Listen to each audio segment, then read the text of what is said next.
dă un punct, între 1 și 2 ani 3 puncte, între 2 și 3 ani 6 puncte, între 3 și 4 ani 9 puncte.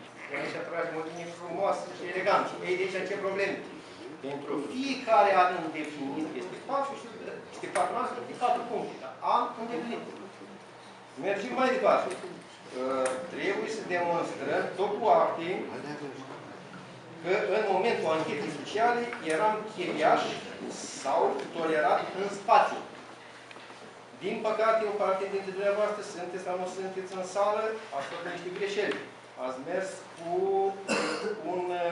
un contract de închiriere.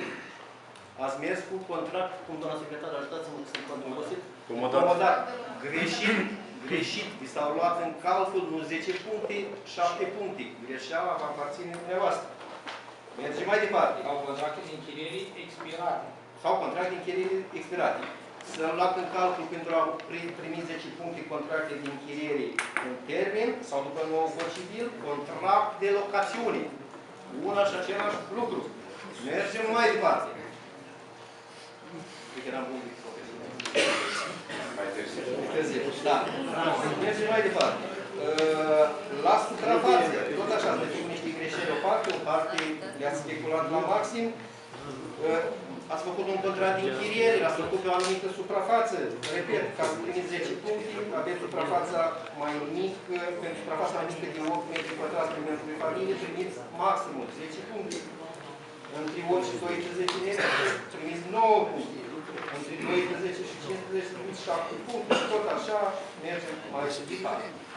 De asemenea, un lucru care eu nu sunt de acord, dar asta este legislația, nu avem ce face, este foarte prost punctat copiii. Asta este legislația, o să intervenim noi, deputații noștri a opoziției, dacă cei ai puterii nu se sesizează, să cumva să sensibilizăm numărul de copii. Și aici vă spun, pentru un copil să dă 2 puncte. Muncește mama și cu tata și fac 2 copii sau 3 puncte, și la 3 copii 4 puncte. Foarte puțin din punctul de vedere, dar repet, asta este legislația. Alt lucru foarte important. Ați avut în gând să vă căsătoriți, a zis că lasă-vă mai lăs mai la toamnă. Greșit. Pentru necăsătorit primiți 8 puncte, pentru căsătorit 10 puncte. Bunijarea, pe un plus. De multe ori este hotărător. În mare v-am spus și dumneavoastră, toți care mi-ați fost în audiență, v-am recomandat și legislația, site-ul ANL-ului, vă spun, este aceeași legislație și la Fălticeni, și la Gravmorului, și la Căpăuți, și la București, aceeași legislație, numai pentru că noi a trebuit să o adaptăm hotărârea de Consiliul Local la cerințele Fălticenilor. Aveam o singură portiță și această portiță putea să mai intervenim doamna secretară, undeva să muncească, de exemplu, IRF-ul dau același număr de puncte dacă lucrează și în București. Deci avea posibilitatea. Noi am zis că atâta timp cât primăria municipiului Fălticeni cheltuie bani pentru utilități, nu putem să dăm voie la cei de la Bunești, care sunt cei mai aproape, să știu dacă tot apar n-am prin satelit. Pentru că primăria de la Bunești, la Hărțovu, contribuie la așa ceva. Ce am mai observat?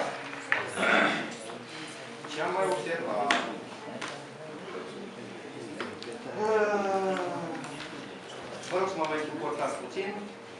Într-adevăr, eu am terminat de vizualizat dosarele până la ora 2:30 astăzi, la 3:20 am ieșit eu puțin aer să pot să mă concentrez asupra fenomenului. Am observat o parte dintre cereri care nu știu din ce motiv, nu putem să încriminăm pe nimeni, nu putem să arătăm cu degetul la nimeni, nu știu ce s-a întâmplat, dar din punctul meu de vedere s-a întâmplat următorul fenomen. Nu s-a respectat circuitul documentelor în primăria municipiului Fălticeni, începând cu anul 2002 până undeva 2006-2007. Dacă facem apel la memorie, toți știm cine a fost primar atunci și cine a fost. Bine, am să spuneți dumneavoastră, dar cum ieșim din această încurcătură? Din această încurcătură se poate ieși frumos, elegant și cu capul pe umeri. facem un lucru bine făcut. Lucrul meu bine făcut, eu mi-am notat, avem 2, 4, 6, 7, 8, 10, 12, 14, 16, 17, mă scuzați, 18, 19, 23 de persoane în această situație. Eu, ca să-mi pun semnătura ca membru a Comisiei de Repartizare, insist să văd dosarele unde au fost înregistrate. Dacă au fost înregistrate corect la numărul care este trecut aici, numărul de înregistrare a cererii, voi vota în cunoștință de cauză și cu conștiința împăcată. Până atunci mă voi abține. Mulțumesc, domnul președinte. Deci noi cei 7 considerate am făcut o solicitare către domnul primar, data de 26 septembrie. Nici până astăzi nu ne-a fost pus la dispoziție registrul cu intrări și primăria Munciului Tărceni. Dânsul minte. Când ne spune că ne-a dat toate documentele. Aveți vreo dovadă de țară documentele dumneavoastră? Recunoaște pe domnul viceprimar, care e semnatarea alături de dumneavoastră, domnul consilier. Ascultați-mă puțin, vă rog. Voi să mă întrebeți. Cum spune aici, vă rog? Că m-ați întrebat, vă răspund, nu vă întreb, vă răspund. Păi m-ați întrebat ceva, vă răspund. Limba română este clară. Corect. Eu ați făcut o sesizare în numele grupului și am pus la dispoziție toate dosarele. Da? Dar n-am spus să-i puneți domnului. Domnul consilier, haideți puțin să înțelegem. Dumneavoastră ați solicitat să vă punem la dispoziție consilierilor, că n-ați făcut în nume propriu. Că dacă aveam 7 cereri, ascultați-mă, vă rog, când v-am întrebat. Dacă îmi făceați 7 cereri în care spuneați, eu Amarie, eu Cutare, eu Popescu, eu Ionescu, vreau să punem la dispoziție ceea ce cereți dumneavoastră, în data de vineri, adică pe 26, ați cerut vineri, domnul consilier. Suntem marți astăzi, da? Vineri, la sfârșitul orelor de program.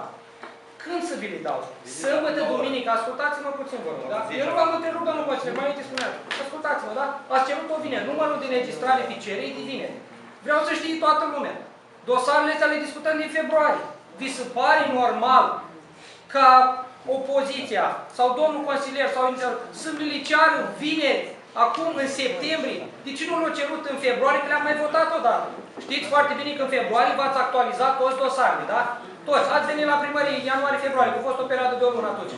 Ați venit toți atunci la primărie ianuarie-februarie și ați actualizat dosarele, da? S-a votat în Consiliul Local lista aceea din 90 care îndeplinesc condiții. S-a votat aici în Consiliul Local, în unanimitate, toată lumea. N-au fost discuții. S-au votat, s-au verificat și așa mai departe, da?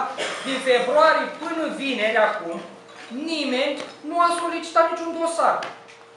Nimeni. Acum venim vineri și spunem că nu mi s-a dat mie dosarul pe care l-am cerut vineri, la sfârșitul orelor de